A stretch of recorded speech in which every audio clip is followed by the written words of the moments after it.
السلام علیکم ناظرین، پروگرام ویژن بائی راجہ عاطف ذوالفقار کے ساتھ آپ کی خدمت میں حاضر ناظرین۔ ایک اور لندن پلان جناب تیار ہو گیا ہے اور ہم یہ کہہ سکتے ہیں کہ لاہور سے لے کر لندن تک معاملہ گڑبڑ ہے۔ یہ کیا معاملہ گڑبڑ ہے یہ آپ کو بتائیں گے۔ بڑی جناب لندن میں سیاسی سرگرمیاں ہو رہی ہیں، بڑے اہم ملاقاتیں ہو رہی ہیں اور وہ ایسی ملاقاتیں ہو رہی ہیں جو ہم نے کبھی سوچی بھی نہیں تھی۔ یہ ان تمام ملاقاتوں سے اور ان کے اثرات پر آپ سے بات کریں گے، اور پھر جناب نواز شریف صاحب کی نااہلی لگتا ہے کہ ختم ہونے جا رہی ہے۔ وہ کیسے ختم ہونے جا رہی ہے اس پہ بات کریں گے، اور پھر جناب کچھ تھوڑا سا ذکر خانے والے الیکشن کا، چونکہ آج اس پہ پولنگ ہوئی ہے۔ ہم یہ پروگرام جب ریکارڈ کرا رہے تو اس وقت اس کی گنتی جاری ہے، اور پھر جناب وہ جسٹس ریٹائرڈ وجی الدین صاحب، وہ جنہوں نے عمران خان صاحب پر الزام لگایا تھا کہ جناب یہ 50 لاکھ روپے ماہانہ جنگی ترین سے لیتے تھے، وہ بھائی اپنے بیان پہ ڈٹ گیا جناب۔ آج پھر انہوں نے اپنے اس بیان کو دہرایا ہے۔ یہ سارے کیا معاملات ہیں، ان پہ بات کریں گے، مگر اس سے پہلے کہ ہم اپنے پروگرام کو آگے بڑھائیں، آپ سے گزارش ہے کہ اگر ابھی تک آپ نے ہمارے چینل سبسکرائب نہیں کیا تو پلیز کر لیجئے، اور ساتھ ہی بیل آئیکن بھی دبا دیجئے تاکہ ہمارا جو ہی کوئی نیا پروگرام اپلوڈ ہوتا ہے تو اس کا نوٹیفیکیشن فوری طور پر آپ کو موصول ہو سکے۔ پروگرام کے آغاز میں کچھ تھوڑا سا آپ سے شیئر کر لیں خانے والے الیکشن کے حوالے سے۔ کل ہم نے اس پہ پورا پروگرام کیا تھا۔ خانے والے میں ضمنی انتخاب آج ہوا ہے۔ پی پی 206 نشاط خان ڈہا کے انتقال سے سیٹ خالی ہوئی تھی ان کی، جو یہ مسلم لیگ نون سے رکن اسمبلی تھے، لیکن بعد میں یہ عثمان بزدار کو پی ٹی آئی کو پیارے ہو گئے تھے، اور ان کی جو بیوہ تھی نورین نشاط ڈہا، ان کو ٹکٹ دیا تھا جناب پاکستان تحریک انصاف نے، اور جو پچھلی دفعہ تحریک انصاف کے امیدوار تھے رانا محمد سلیم، ان کو ٹکٹ دیا تھا پاکستان مسلم لیگ نون نے۔ اس کے ساتھ ساتھ پیپلز پارٹی اور تحریک لبیک بھی وہاں پر میدان میں تھیں۔ آج اس وقت یہ میں پروگرام ریکارڈ کروا رہا ہوں، اس وقت تک پولنگ تو بند ہو چکی ہے اور کچھ رزلٹس بھی آنے شروع ہو گئے۔ کل 183 پولنگ سٹیشن ہیں، جن میں سے تقریباً 50 سے زائد کا رزلٹ اب تک آ چکا ہے، جس کے مطابق وہ تقریباً 15,000 سے کچھ زیادہ ووٹ جو ہیں وہ مسلم لیگ نون کے امیدوار نے حاصل کیے ہیں، اور 10,000 سے کچھ زائد ووٹ جو ہیں وہ پی ٹی آئی کی جو امیدوار تھی انہوں نے حاصل کیے ہیں۔ جبکہ تیسرے نمبر کے لیے جو نہیں ہے وہ کشمکش ہے کہ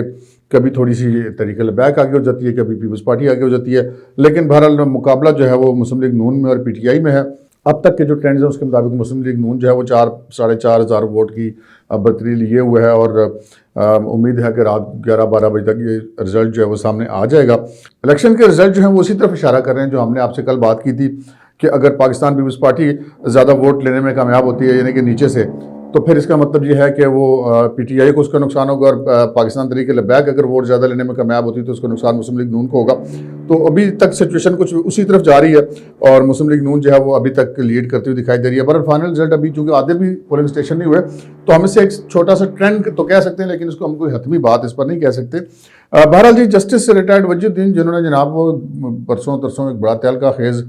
وہ ایک ٹی وی پروگرام میں بات کرتے کرتے انکشاف کر دی کہ جی جنگی ترین صاحب بنی گالا کے خراجات تو اٹھانے کے لیے 30 لاکھ ماہانہ دیا کرتے تھے، اور پھر بعد میں 50 لاکھ دینے لگے، اور وہ گاڑی بڑی کا بھی معاملہ، اور انہوں نے یہ بھی کہا کہ جی ان کے تو جوتوں کے تسمے بھی اپنے پیسوں کے نہیں ہوتے۔ تو اس پہ جو ہے وہ بڑے سیخ پا ہوئے ہیں ہمارے وزیر اطلاعات فواد چوہدری صاحب بھی، اور اب آج یہ اعلان آیا جناب پاکستان تحریک انصاف کی طرف سے کہ جی جسٹس وجی الدین کے خلاف جو ہے ہم وہ تک عزت کا دعویٰ دائر کریں گے۔ تو اس پہ آج جسٹس وجی الدین صاحب نے ایک پریس کانفرنس کی ہے۔ پریس کانفرنس کہہ لیں یا میڈیا ٹاک کہہ لیں، ایم کیو ایم والوں کے ساتھ اور خالد مقبول صدیقی صاحب، وہاں پر ان سے یہ سوال کیا گیا تو انہوں نے کہا جناب میں اپنے بیان پہ قائم ہوں۔ اب ایسی چیزیں ہیں وہ لکھت پڑھت میں ہوتی نہیں ہیں، جس کو میرے خلاف عدالت میں جانے کا شوق ہے وہ چلا جائے، لیکن ساتھ میں کہا کہ جس کی عزت کی حد تک ہوئی ہے، اگر اس میں فریق عمران خان صاحب ہیں تو وہ تک عزت کر جانے کا دعویٰ کر سکتے ہیں۔ حکومت پاکستان اس میں فریق نہیں ہو سکتی، یا ان کے بیہاف پہ کوئی اور بندہ نہیں ہو سکتا، تو وہ اگر میرے خلاف عدالت میں جانا چاہتے ہیں تو وہ انہوں نے کہا کہ ضرور چلے جائیں۔ تو جسٹس وجی الدین صاحب جو ہیں وہ ڈٹے ہوئے ہیں۔ اب آ جاتے ہیں جناب ہم یہ نواز شریف صاحب کی جرنیلی والا معاملہ ہے، اس پر پاکستان بار کونسل نے سنا ہے کہ جو ایک ریٹ پٹیشن ہے وہ اب تیار کر لی ہے، اور وہ کسی وقت بھی دائر کر دی جائے گی۔ اس میں جو ہے وہ ریٹ بنائی تو میں نواز شریف صاحب کے حوالے سے نہیں، ان کے اس ریٹ میں یہ چیز اٹھائی گئی ہے کہ جو نااہلی کا قانون ہے کیا وہ ساری عمر کے لیے ہو سکتا ہے یا نہیں ہو سکتا، کیونکہ ان کا یہ کہنا ہے، اس کے جو ریٹ پٹیشن ہے اس میں اب تک جو ہمیں اطلاعات ملی ہیں اس میں ان کا یہ موقف یہ ہے کہ جی کوئی بھی سزا جو نہیں ہے وہ غیر معینہ مدت کے لیے نہیں ہو سکتی، اس کی کوئی نہ کوئی مدت کا تعین کرنا بڑا ضروری ہے۔ اور یہاں پہ نواز شریف صاحب کی بھی اور جہانگیر ترین صاحب کی بھی اور ان تمام لوگوں کی جو نااہلی تھی وہ غیر معینہ مدت کے لیے تھی، یا ان کو تاحیات نااہل تصور کیا جاتا ہے۔ تو اس میں ان کا یہ موقف ہے کہ جی اگر کسی کو عمر قید بھی ہوتی ہے، آپ نے دیکھا قتل وغیرہ کے مقدمات میں بعض اوقات عمر قید ہو جاتی ہے، تو اس میں بھی مدت کا تعین کیا گیا ہے۔ اس میں عمر قید کا مطلب یہ نہیں کہ اب وہ بندہ جب تک زندہ ہے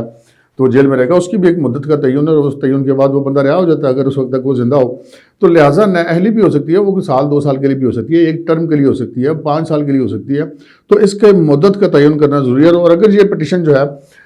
جیسا کہ لگ رہا ہے کہ وہ سماعت کے لیے شاید منظور بھی ہو جائے گی، لیکن فیصلہ تو بہرحال اس پہ عدالت عظمیٰ نے کرنا ہے. ہمیں چونکہ ابھی تک وہ عدالت میں نہیں ہے تو ہم اس پہ بات بھی کر رہے ہیں. جب عدالت میں چلی جائے گی تو پھر عدالت ہی اس کا فیصلہ کرے گی. فیصلہ تو عدالت عظمیٰ نے کرنا ہے کہ وہ نااہلی ختم ہوتی ہے یا نہیں ہوتی. لیکن بظاہر ایسا لگ رہا ہے کہ یہ ایک جو نقطہ ہے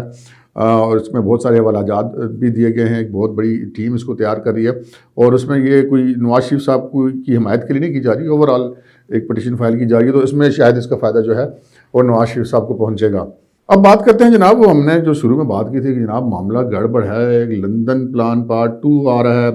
آپ کو یاد ہوگا کہ ایک لندن پلان جناب 2014 میں بنا تھا دھرنے سے پہلے، اور وہاں پہ جناب عمران خان صاحب اور طاہر القادری صاحب اور یہ چودھری برادران اور بھی کچھ لوگ وہاں پر اکٹھے ہوئے تھے. اور اس کے بعد پھر یہاں پر یہ دھرنا شرنا شروع ہوا تھا اسلام آباد میں جب نواز شریف صاحب کی حکومت تھی. تو اس کو اب لندن پلان کا نام دیا گیا. اور پہلے تو اس لندن پلان کے حوالے سے کوئی سب لوگ کہتے ہیں نہیں جی خالی باتیں ہیں، لیکن بعد میں باری باری اس لندن پلان میں جتنے لوگ فریق تھے ان سب نے اعتراف کیا کہ ہاں جی ہم وہاں پہ ملے تھے اور یہ سارا کچھ ہوتا، تو اس کو ایک لندن پلان کا نام دیا گیا. اب نواز شریف صاحب تو چونکہ پہلے سے لندن میں ہے وہ، اور وہاں پر کافی ساری کھچڑی پر یا بہت سارے لوگ ان سے آتے جاتے بھی رہتے ہیں، ملتے بھی رہتے ہیں. کبھی وہ ملاقاتیں شروع کر دیتے ہیں، کبھی بیچ میں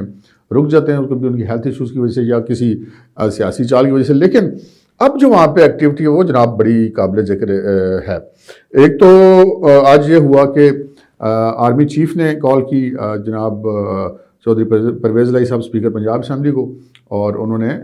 خیریت دریافت کی چودھری شجاعت حسین کی. ان کے بارے میں پتہ چلا کہ وہ آج کل خاصے بیمار ہیں تشویشناک حد تک، اللہ پاک ان کو صحت دے. اور آرمی چیف کے علاوہ جو امپورٹنٹ کال آئی چودھری پرویز الہی کو، وہ جناب کال تھی لندن سے میاں نواز شریف صاحب کی. نواز شریف صاحب نے چودھری پرویز الہی صاحب کو کال کر کے اور چودھری شجاعت کی خیریت دریافت کی. یہاں پر ایک چیز بڑی امپورٹنٹ ہے کہ یہ جو نواز شریف صاحب ہو گئے یا چودھری برادران ہو گئے، یہ لوگ سیاست میں وفاداری کا عموماً مظاہرہ کرتے ہیں. اپنے سیاسی مخالفین بھی ہو تو ان کی بیماریوں پر ان کی جو ہے وہ عیادت بھی کرتے ہیں، پوچھتے بھی ہیں، اور کوئی فوت ہو جائے تو جاتے بھی ہیں. خان صاحب البتہ اس چیز سے مبرہ ہیں، اور خان صاحب ابھی لاہور کے بھی کل پرسوں بھی گئے ہوئے تھے، لیکن انہوں نے چودھری شجاعت صاحب کی نہ تو عیادت کرنا مناسب سمجھا اور نہ ہی فون کر کے ان کی طبیعت پوچھنی مناسب سمجھی. اب ویسے نواز شریف صاحب کو فون آ گیا تو ہو سکتا ہے وہ خان صاحب کو بھی یاد آ جائے، کیونکہ پہلے بھی وہ اس طرح کا مزاج نہ ہوتے ہوئے بھی ایک دفعہ چل کے چودھری کے پاس چلے گئے تھے. جب وہ کہتا ہے نا کہ جب وہ بندہ پرابلم میں ہوتا ہے پھر وہ اپنے سارے وہ آتے ہیں یا جسے موج مستیاں یا سود سارے بھول جاتا ہے. دیکھتے ہیں وہ کیا کرتے ہیں. لیکن یہ اس کے بعد جو پریس ریلیز جاری کیا ہے پاکستان مسلم لیگ کاف نے، وہ بڑا امپورٹنٹ ہے. نواز شریف صاحب سے جو ملاقات ہوئی، اب دیکھیں نواز شریف صاحب نے ان سے بات کی، عیادت کی. اس کے بعد نواز شریف صاحب نے ان کو دعوت دی کہ چودھری شجاعت صاحب یا پرویز الہی صاحب اب جب بھی لندن آئیں گے تو نواز شریف صاحب سے ضرور ملیں گے. نواز شریف صاحب نے ان کو دعوت دی. اب ایک تو یہ دعوت بڑی اہم ہے. نواز شریف صاحب نے یہ دعوت کیوں دی کہ ان کے کوئی سیاسی حلیف تو ہے نہیں،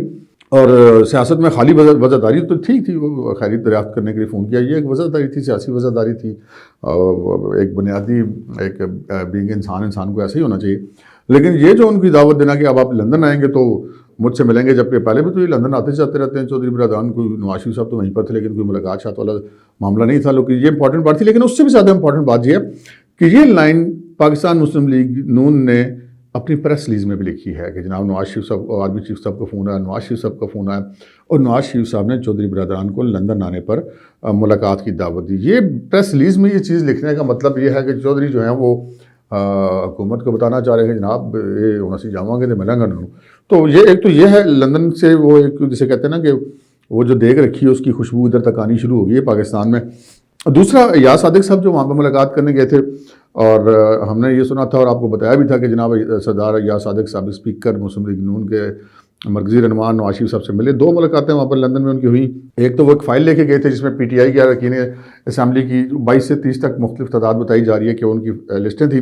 اور وہ یہی چاہتے تھے کہ ہم پی ایم ایل این کو جوائن کرنا چاہتے ہیں نواز شریف، اور اگر ہمیں آئندہ ٹکٹ دیا جائے تو نواز شریف صاحب نے کہا کہ نہیں ابھی اس پر ہم بات نہیں کریں گے، یہ ہم نے آپ کو خبر پہلے ہی دے دی تھی. دوسری ایک اور چیز سننے میں آئی ہے کہ سردار ایاز صادق صاحب جو ہیں وہ ان کے بھی اسٹیبلشمنٹ کے ساتھ اور ہمارے مقتدر حلقوں کے ساتھ بڑے رابطے ہیں، اور وہ ان کی طرف سے بھی کوئی میسیجنگ انہوں نے کی ہے. لیکن ذرائع کا یہ کہنا ہے کہ جناب نواز شریف صاحب نے کسی بھی قسم کی مدد لینے سے انکار کیا ہے، ان کو کہ جی مجھے کسی کی مدد کی ضرورت نہیں ہے، صرف اتنی اگر ہو جائے کہ جناب مقتدر حلقے اسٹیبلشمنٹ میں بقول مسلم لیگ نون کے مبینہ طور پہ وہ چاہتے ہیں کہ جی وہ آپ خالی اپنا آپ نے جو ہاتھ رکھا ہے وہ اٹھا لیں، اور ہمیں آپ سے نہ ہی سیاست میں، نہ ہی حکومت سازی میں، نہ ہی حکومت گرانے میں، اور نہ ہی جو ہے وہ عدالتوں میں کسی قسم کی مدد کی ضرورت ہے، صرف آپ جو ہے وہ نیوٹرل ہو جائیں اور اس طرح کا معاملہ نہ کریں۔ تو لیٹس سی اب نواز شریف صاحب نے کیا جواب دیا ہے اور سردار یاس صادق صاحب کیا جواب لے کر آئے ہیں، ہم یہ تو انہیں کو پتہ ہوگا، ہم تو بس کیا سرائی کر سکتے ہیں، وہ ذرائع نے جو ہمیں بتایا وہ ہم نے آپ کو بتا دیا۔ اس کے ساتھ ساتھ ایک تیسری بہت اہم ملاقات ہے جناب، اور وہ بہت الارمنگ ملاقات ہے جس کی کوئی توقع نہیں کرتا، جس کے بعد میں نے آپ کو کہا کہ معاملہ گڑبڑ ہے۔ وہ ملاقات ہے جناب پنجاب کے سابق گورنر اور پیپلز پارٹی کے رہنما مخدوم محمد احمد محمود صاحب کی، ان کی نواز شریف صاحب سے ملاقات ہو رہی ہے۔ ملاقات بھی جو ویسے ملاقاتیں ہوتی رہی ہیں ان سے بالکل مختلف تھی، مختلف اس طرح تھی کہ یہ جناب علیحدگی میں ملاقات ہوئی اور 2 گھنٹے ہوئی ہے، اور ہوئی بھی مخدوم محمد احمد محمود صاحب کے ساتھ ہے۔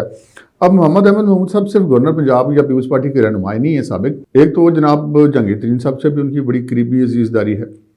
دوسرا ان کی یوسف رضا گیلانی صاحب سے بھی عزیز داری ہے، اور تیسرا ان کی پیر صاحب پگاڑا کے ساتھ بھی عزیز داری ہے۔ یعنی کہ آپ یہ دیکھ لیجئے کہ مخدوم احمد محمود صاحب جو ہیں وہ سیاسی منظرنامے میں خصوصاً جنوبی پنجاب کے والے سے کتنی زیادہ اہمیت رکھتے ہیں، اور انہوں نے 2 گھنٹے نواز شریف صاحب سے ملاقات کی، الگ کمرے میں کی، اور اس میں ان دونوں کے علاوہ صرف ایک شخصیت موجود تھی، اور وہ شخصیت تھے جناب اسحاق ڈار صاحب، اس کے علاوہ کوئی نہیں تھا۔ اور نواز شریف صاحب کے جب سے وہ لندن میں گئے ہم نے کبھی نہیں سنا کہ انہوں نے کسی سے الگ کمرے میں ملاقات کی اور اتنی دیر کیا۔ اور مخدوم محمد احمد محمود صاحب کو تو ہم کبھی سوچ بھی نہیں سکتے تھے کہ وہ جائیں گے نواز شریف صاحب سے ملیں گے، اور وہ پھر نواز شریف صاحب ان کو جو ہے وہ الگ کمرے میں بھی ملیں گے، 2 گھنٹے ان کے ساتھ گفتگو کریں گے۔ تو 2 گھنٹے اب انہوں نے جنید صفدر کی جو مہندی اور شادی ہوئی ہے اس پہ گفتگو کرنے کے لیے تو نہیں وہاں پر لگائے ہوں گے، اور بہت ساری چیزیں ڈسکس ہوئی ہوں گی۔ تو وہ جناب نواز شریف صاحب نے ادھر ایک دیگ رکھی ہوئی ہے جناب، اور وہ دیگ اب لگتا ہے دم کے اوپر آ گئی ہے۔ اب یہ طریق عدم اعتماد ہونی ہے یا نہیں ہونی ہے، یہ حکومت جائے گی تو کیسے جائے گی، کیا یہ حکومت نااہل ہو کے جائے گی الیکشن کمیشن کی طرف سے، یا طریق عدم اعتماد کی طرف سے جائے گی، یا ساری کھچڑی وہاں پر جو ہے وہ پک رہی ہے، اور یہ کسی بھی وقت جو ہے وہ یہ ساری چیزیں باہر آ جائیں گی۔ ساتھ جو چودھری برادران ہیں انہوں نے بھی بتانا شروع کر دیا کہ جناب ہمیں تو ادھر سے لندن سے بھی دعوتیں آ رہی ہیں۔ پریشانی کے معاملات ہیں جی اس وقت وزیر اعظم عمران خان صاحب کے لیے اور ان کی پارٹی کے لیے، اور جو اس وقت ان کی پارٹی کی سچویشن چل رہی ہے، ان کی پارٹی کے جو اپنے رہنما ہیں ان کا رجحان دوسری طرف ہے۔ پنجاب میں یعنی کہ اس وقت سچویشن یہ ہے پنجاب میں بالخصوص اور ملک کے دوسرے حصوں میں بالعموم کہ مسلم لیگ نون کے آئندہ الیکشن کے ٹکٹ کے لیے لوگ ابھی سے کوشش کر رہے ہیں، اور ایک قسم کی کہتے ہیں نا افراتفری پڑی ہوئی کہ یار مجھے پہلے کسی طریقے سے کنفرمیشن مل جائے کہ مجھے ٹکٹ مل رہا ہے، اور جب جو ہی یہ الیکشن اناؤنس ہوں گے، آج ہوتے ہیں، کل ہوتے ہیں، 6 مہینے میں ہوتے ہیں، سال میں ہوتے ہیں، اگلے سال ہوتے ہیں، تو پھر بھی یہ اس وقت جو افراتفری اور عروج پر ہوگی کہ جب ہر بندہ کوشش کرے ہوگا کہ مسلم لیگ نون کا ٹکٹ ملے، کیونکہ بہرحال سیاسی جو تبصرہ نگاروں کے مطابق اگلے الیکشن میں جو مسلم لیگ نون کا ٹکٹ ہے وہ انتہائی ہارڈ فیورٹ ہوگا۔ پروگرام میں اب تک کے لیے اتنا ہی، اجازت دیجیے، اللہ حافظ۔